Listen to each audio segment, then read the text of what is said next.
आक्रमण करने का निमंत्रण दो, ताकि उसके दाव को समझ सको। एवं तीसरा तथा सबसे महत्वपूर्ण है, अपने आत्मा बल को कभी भी किसी भी परिस्थिति में निर्बल मत होने दो। किंतु मित्र, मुझ में तो इनमें से एक भी गुण नहीं है। तुम्हारे अंदर वो सारे गुण हैं। इस संसार में समस्त गुण समस्त मनुष्यों में पहले से ही होते हैं। बस आवश्यकता होती है इन्हें निखारने की, और इसके लिए तुम्हें सर्वप्रथम अपने शरीर को साधना होगा। इसके लिए क्या करना होगा मित्र? इसके लिए तुम्हें अपने प्राण वायु को साधना होगा। धावक बनकर दौड़ना होगा तुम्हें। किंतु मैं कैसे दौड़ूंगा मित्र? मैं तो दृष्टिहीन हूँ।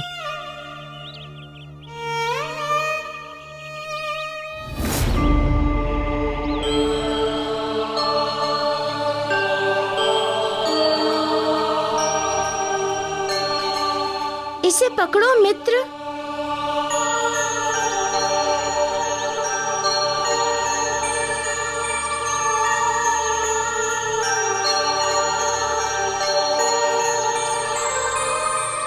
अब दौड़ो, वृत्ताकार अर्थात गोल गोल।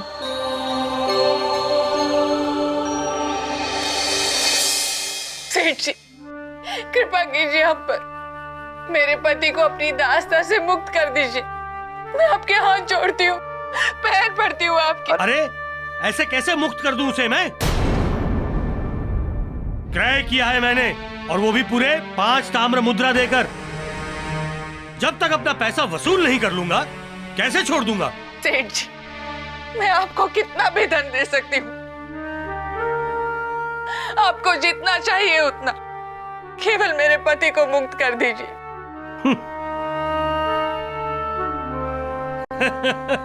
अरे देखने में तू दरिद्र, परंतु बातें करती है राजाओं महाराजाओं वाली।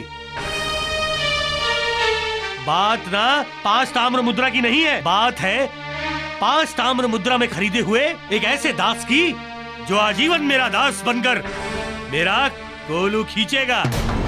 जो आजीवन मेरा दास बनकर मेरा कोलू खींचेगा। अब तू ही बता, इतने कम मूल्य पर क्रय किए हुए दास को मैं भला रास्ते पर कैसे छोड़ दूं? ना ना ना ना ना ना, जा तू, जा यहाँ से, अपना काम कर। सेठ जी रुक जाइए, दया कीजिए हम पर,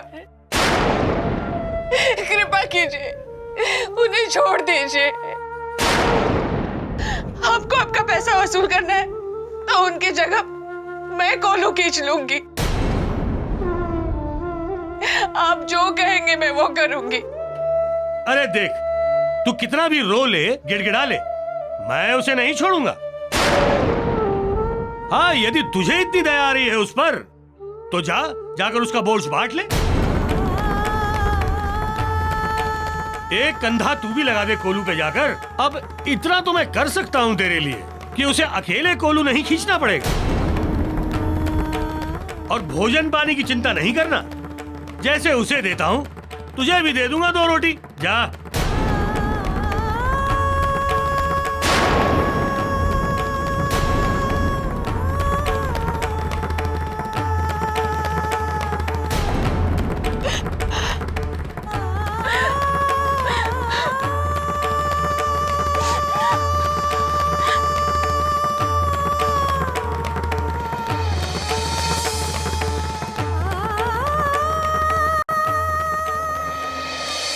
महावीर बजरंग बली हनुमान गुरु बलवान कहावई। हनुमान नाम से बने अखाड़ा, पहलवानन के इष्ट कहावई। जहाँ जहाँ हनुमान अखाड़ा, हनुमान की वहाँ शक्ति जगावे। दंगल कुश्ती होए जहाँ हनुमान शिष्य ना कबहू हारे। दंगल कुश्ती होए जहाँ हनुमान शिष्य ना कबहू हारे। बस हो गया मदन, आज के लिए इतना पर्याप्त है। नहीं मारुति, मुझे अभी अपनी सांस पर नियंत्रण करना है। ठीक है, तुम तुम दौड़ते हुए केवल मुझ तक आ जाओ।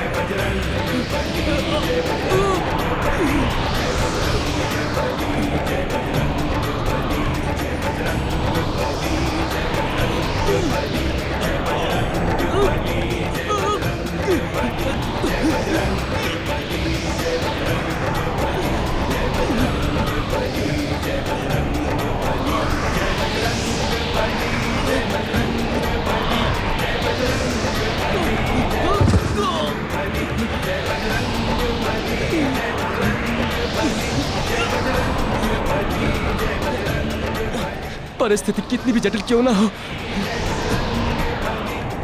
मुझे अंत तक अखाड़े में पूरी शक्ति से लड़ना है।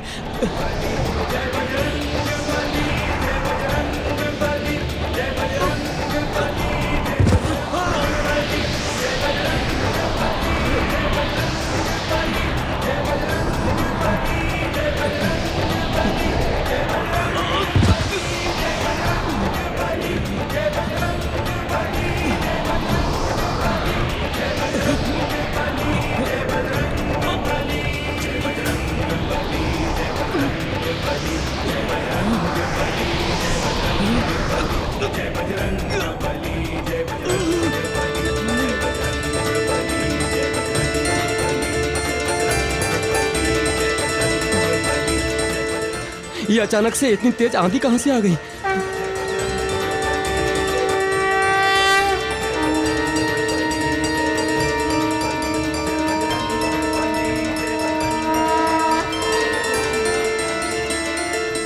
मित्र, तुम आंधी के विषय में मत सोचो, उस पहलवान के विषय में सोचो जो अखाड़े में इसी आंधी के वेग से तुम्हारी ओर बढ़ेगा, और तुम्हें ऐसे में ही उसे परास्त करना है।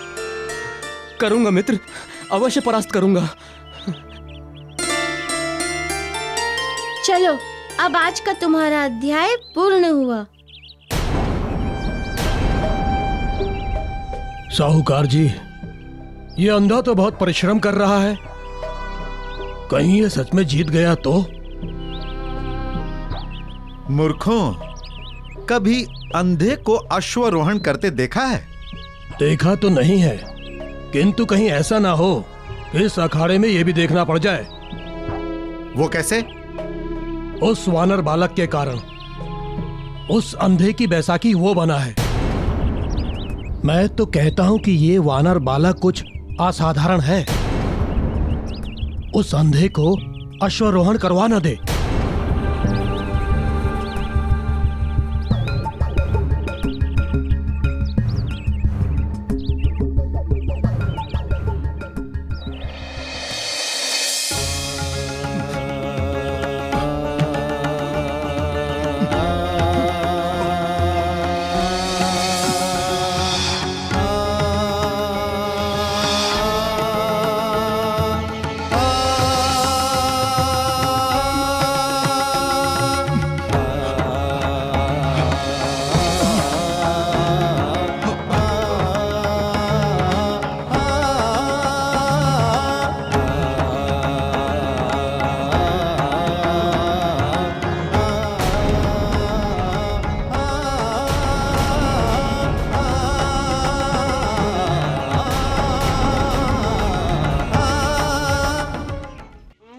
अंजना?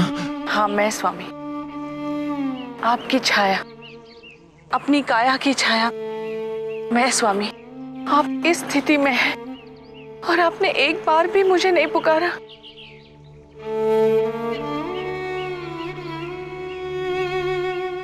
अंजना, किस मुख से मैं पुकारता तुम्हें? उस मुख से जिससे मैंने तुम्हारा अपमान किया, तिरस्कृत किया, तुम्हें अपने महल से निष्कासित किया। किंतु अपने हृदय से तो नहीं निकाला ना। परिस्थितिवश व्यक्ति बहुत कुछ अनचाह कर जाता है। अरे ये क्या कर रही हो तुम? इतने दिनों तक अपनी जिस काया को, जिसमें मेरे प्राण बसते हैं, उसे सुख न दे पाई, उस काया के दुख को बांटने का प्रयास कर रही हूँ। नहीं नहीं, छोड़ो इसे और तुम जाओ यहां से। क्यों स्वामी, मुझे यहाँ से जाने का आदेश देकर और पाप का भागी बना रहे हैं? मैं आपकी अर्धांगिनी हूँ। सुख में दुख में आपका साथ देने का वचन दिया है मैंने। आपके हर भाव के आधे की भागीदार हूं मैं, अधिकारिणी हूं, आधा आधा बांटने की। इसीलिए यदि आप कोलो खींचेंगे तो मैं भी उसका आधा बोझ उठाऊंगी। नहीं नहीं अंजना, जो मैं भोग रहा हूं वो मेरे अपने कर्मों के फल हैं, और कर्मों का फल अकेला ही भोगा जाता है। तुम यहां से जाओ और मुझे अकेला छोड़ दो। नहीं, नहीं छोड़ सकती मैं। ये मत भूलिए महाराज कि मैं आपकी जीवन संगिनी हूं, जीवन के पथ पर संग संग चलने वाली। तो मैं इस समय आपको छोड़कर कैसे जा सकती हूँ?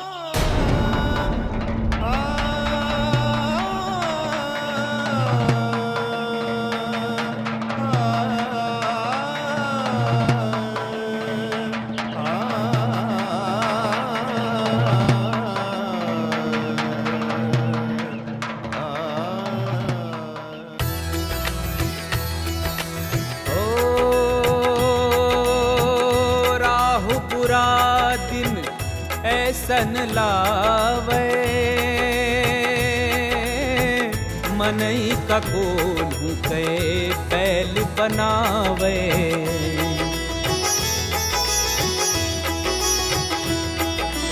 ओ पति के देख दुसह दुख पीड़ा, नाही सही सकई नारी पतिव्रता। अंजना पति संग हाथ बटावे अर्धांगिनी के धर्म निभावे। अंजना पति संग हाथ बटावे अर्धांगिनी के धर्म निभावे।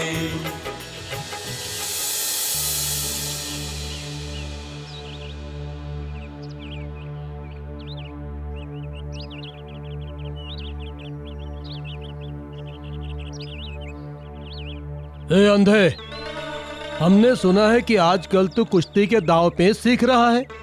हाँ, तो तुम्हें क्या है? तो हमें यह है कि हम भी तुम्हें कुश्ती के कुछ दांव पेच सिखाना चाहते हैं।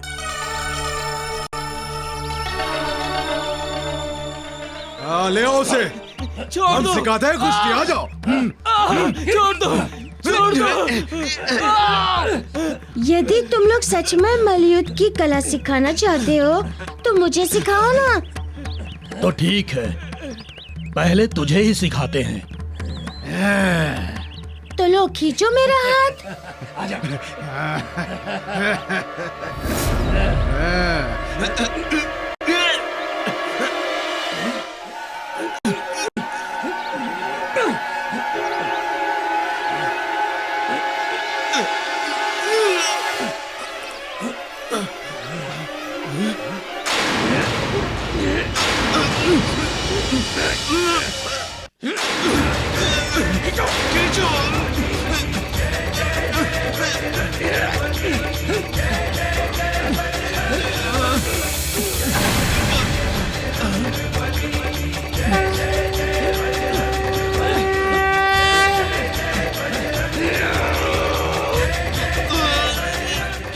क्या हुआ पहलवान बंधुओं, नहीं खींच पा रहे हो मेरा हाथ? कोई बात नहीं, मैं तुम्हें सिखाता हूँ खींचने की कला।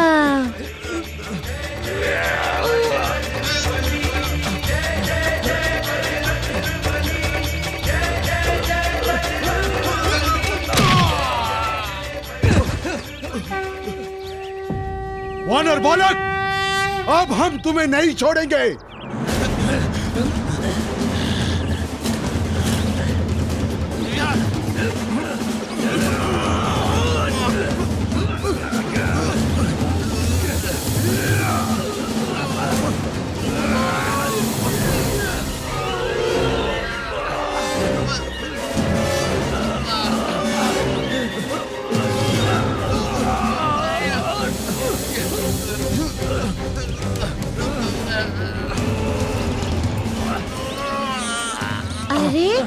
लोग तो बड़े निर्बल हो।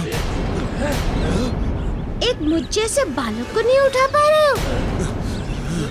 रुको, मैं तुम्हें दिखाता हूँ कि बल क्या होता है।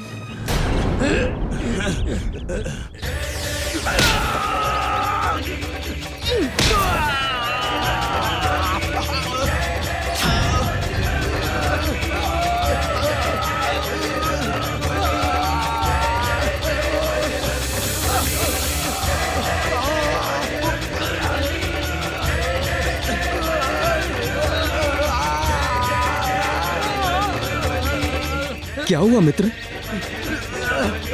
ये दोनों इतना चिल्ला क्यों रहे हैं? कुछ नहीं। आओ अब गृह चलें। किंतु मित्र, इनके कंठ से कुछ विचित्र ध्वनि निकल रही थी, ऐसी जैसे कि इनकी कोई गर्दन दबा रहा हो।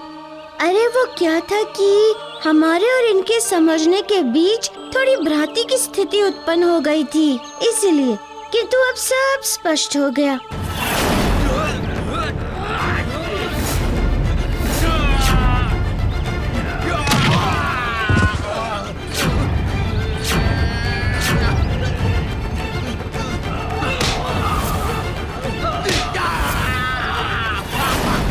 आओ चलें।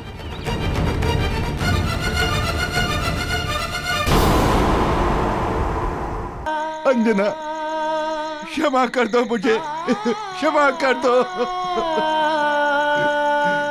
तुम्हारे दुख का उत्तरदायी मैं हूँ। तुम्हारे दुख की ये स्थिति मैंने बनाई है अंजना, मैंने बनाई है। तुम्हारे जीवन में कांटे मैंने बोए हैं अंजना, मैंने बोए हैं।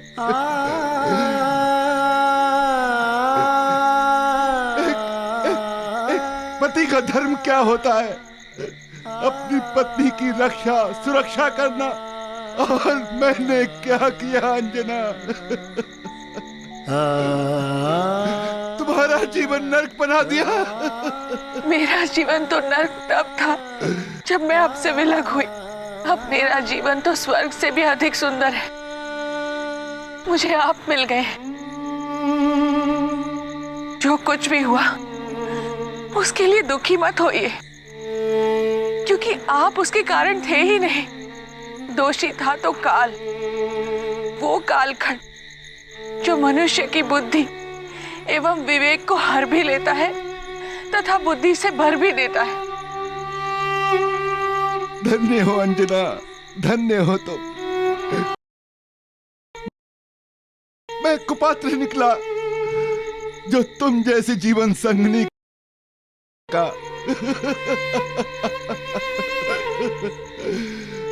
उन बातों को याद मत कीजिए स्वामी। बस मुझे दुख है तो केवल एक बात का, जब हमने अपने ज्ञान में किसी का कोई अहित नहीं किया, तो फिर विधाता ने हमें इतने बुरे समय के इस भंवर में क्यों फंसाया? ना, ये विधाता ने नहीं किया है, ये किया धरा उस उद्धम ब्राह्मण के रूप में आए राहु का है।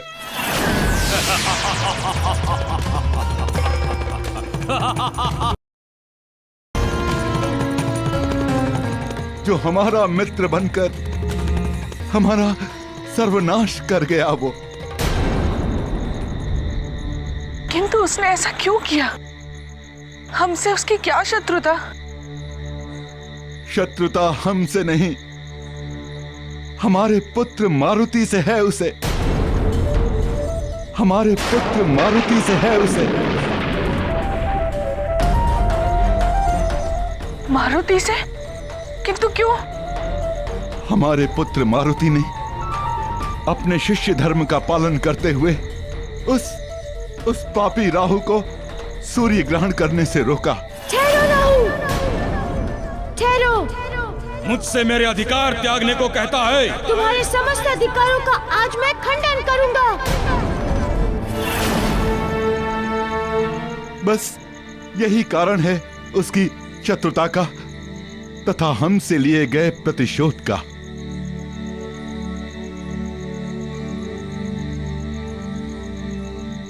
धन्य है हमारा पुत्र मारुति।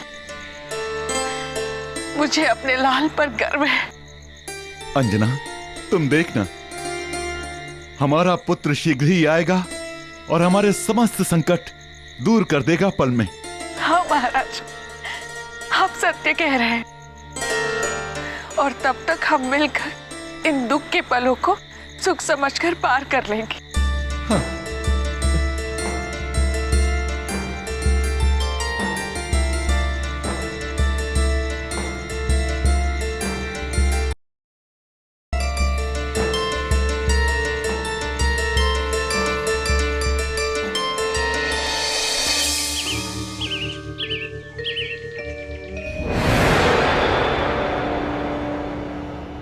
नारायण नारायण।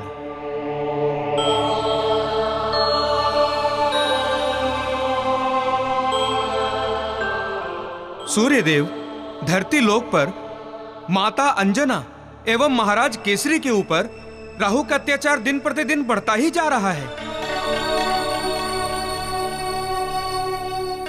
आप कुछ कीजिए सूर्यदेव, वे पिता हैं। देवऋषि, मैं स्वयं यह बात सोचकर अत्यंत व्याकुल हूं कि जब हनुमान सिद्धिलोक की यात्रा पूर्ण करके वापस आएगा और मुझसे प्रश्न करेगा तो मैं उसे क्या उत्तर दूंगा? स्वामी, माता पिता पर कष्टों की अति होती जा रही है। कब होगा उनके कष्टों का अंत स्वामी, और कैसे होगा? कोई तो मार्ग होगा, कोई तो समय सीमा होगी उनके कष्टों के अंत की स्वामी।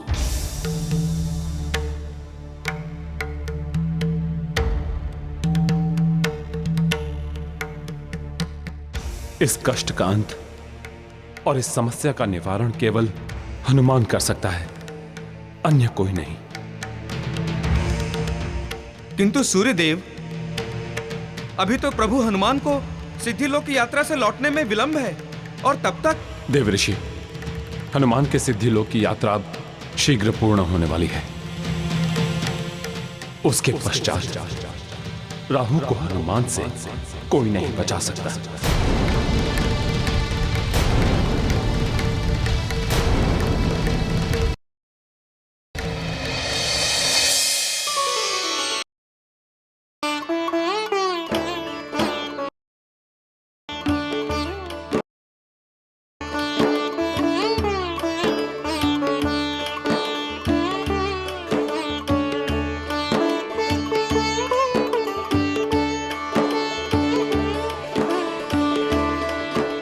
क्या बात है भाई, आज तो तुम दोनों बड़े प्रसन्नचित्त दिखाई दे रहे हो।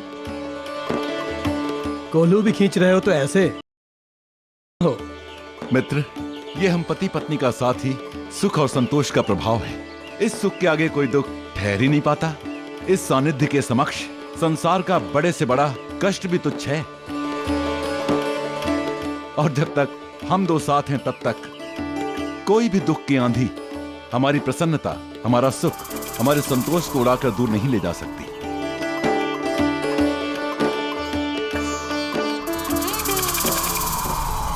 घोर आश्चर्य, हमारी देवी प्रताड़ना को तुम दोनों इतनी सहजता से झेल रहे हो। नहीं नहीं नहीं नहीं, राहु ये होने नहीं देगा। यदि राहु के रहते हुए कोई संबंध इतना मधुर हो जाए तो राहु का अर्थ ही क्या? राहु तो हो गया अर्थहीन, शक्तिहीन। नहीं केसरी, ये कदापि नहीं हो सकता। मैं तुमसे तुम्हारी पत्नी का साथ और उस साथ का सुख दोनों छीन लूंगा, दोनों।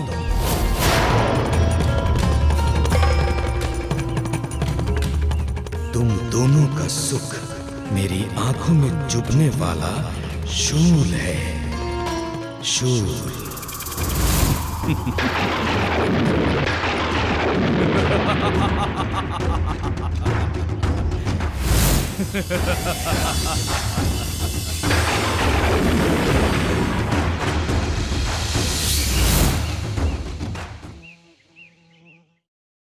क्या बात है, आज तुम मुझे कुछ उदास लग रही हो। साहूकार की बात के दबाव की चिंता सता रही है। उस साहूकार की बात की चिंता उतारकर फेंक दो। दंगल में विजय होने के लिए मैंने अभ्यास प्रारंभ कर लिया है। उधर दंगल हुआ, इधर साहूकार का ऋण चुकाया। इसलिए चिंता नहीं, चिंतन अपने सुखद भविष्य की। वही तो चिंतन कर रही हूँ कि तुम मेरे सुखद भविष्य के मार्ग में बाधक बनके क्यों खड़े हो।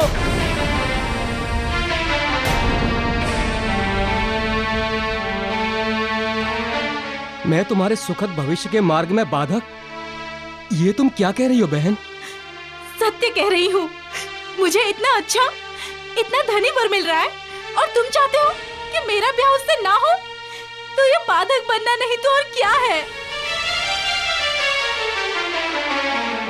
अर्थात तुम उस साहूकार से ब्याह करके सुखी हो?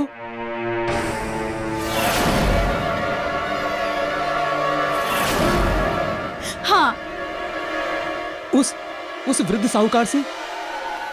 एक बार फिर कहो।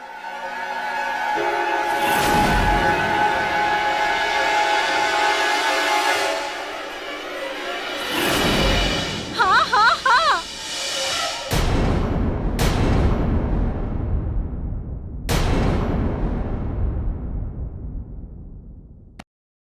अंधा बाह्य आंखों से हूं बहन, मन की आंखों से नहीं। मन की आंखें सब देखती हैं। तुम्हारी आंखों से बहते आंसू, तुम्हारे चेहरे पर छाई मेरी कुशलता की चिंता भी। सब जानता हूं, सब समझता हूं।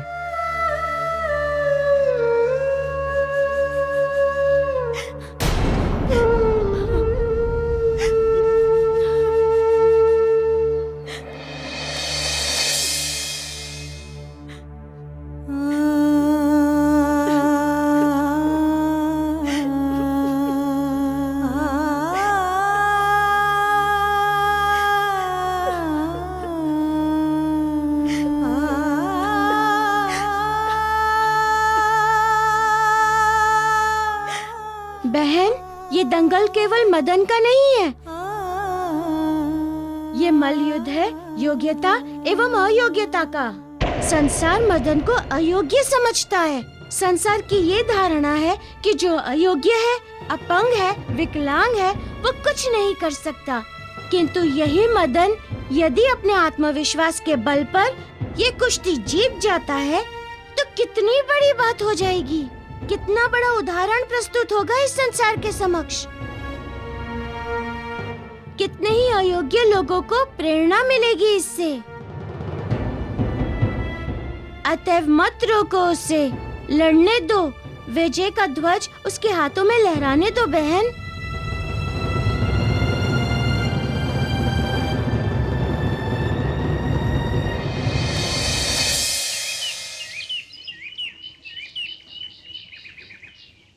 कैसा काम कर रहे हैं ये दोनों?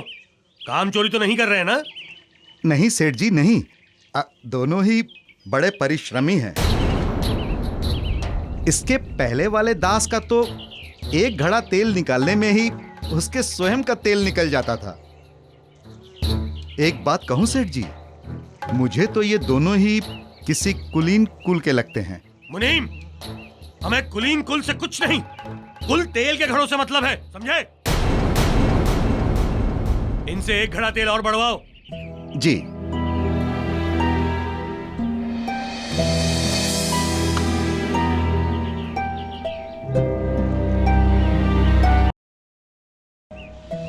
नमस्कार सेठ जी, कैसे हैं आप?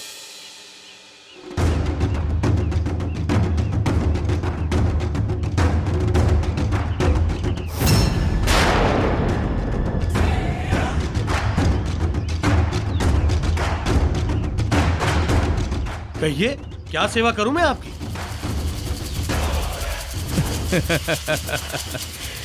इतने बड़े साख वाले सेठ के पास आया हूं तो सेवा भी अवश्य लूंगा, किंतु इतनी शीघ्रता भी क्या है? ये तो आप सब व्यापारियों के कृपा दृष्टि का फल है। हम तो केवल खरा, शुद्ध, कच्ची घनी का तेल ही बेचते हैं। आपका इतना नाम सुना है, तभी तो इतनी दूर से चलकर आया हूं आपके पास। वैसे आपको कितना तेल चाहिए? 1 सप्ताह में 30 घड़े तेल चाहिए, वो भी एकदम विशुद्ध, पेरा हुआ कच्ची घानी का। आप विशुद्ध धन देंगे और हम विशुद्ध तेल देंगे। अरे सेठ जी, धन तो हम विशुद्ध ही देंगे, किंतु 30 घड़े से 1 घड़ा भी कम नहीं चाहिए। दे सकते हैं आप तो बोलिए। सेठ जी, आप तो केवल 30 मांग रहे हैं। मेरे पास इतना सामर्थ्य है, यदि आप 50 घड़ा तेल भी मांगते तो मैं उसकी भी आपूर्ति कर सकता था।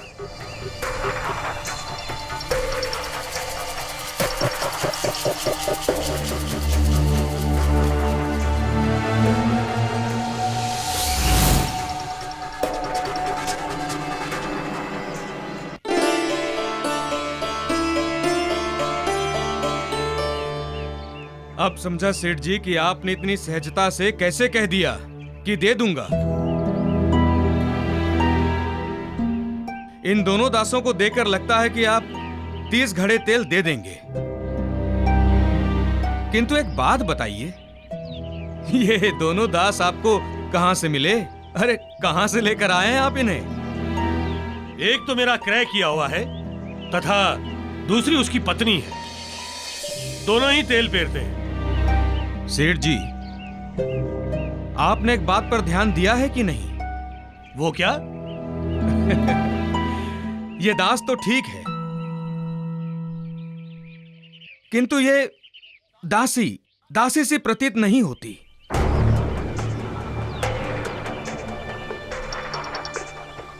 इतनी सुंदर, सुशील, संस्कारी, एकदम रानी महारानी प्रतीत होती है। सेठ जी, अब ये रानी हो अथवा कानी हो, मुझे उससे क्या? मुझे तो अपना तेल और तेल का मुनाफा चाहिए। क्या बात कर रहे हैं सेठ जी? और कुछ नहीं चाहिए आपको? और कुछ लेकर क्या करूंगा? श्री है तो सब है।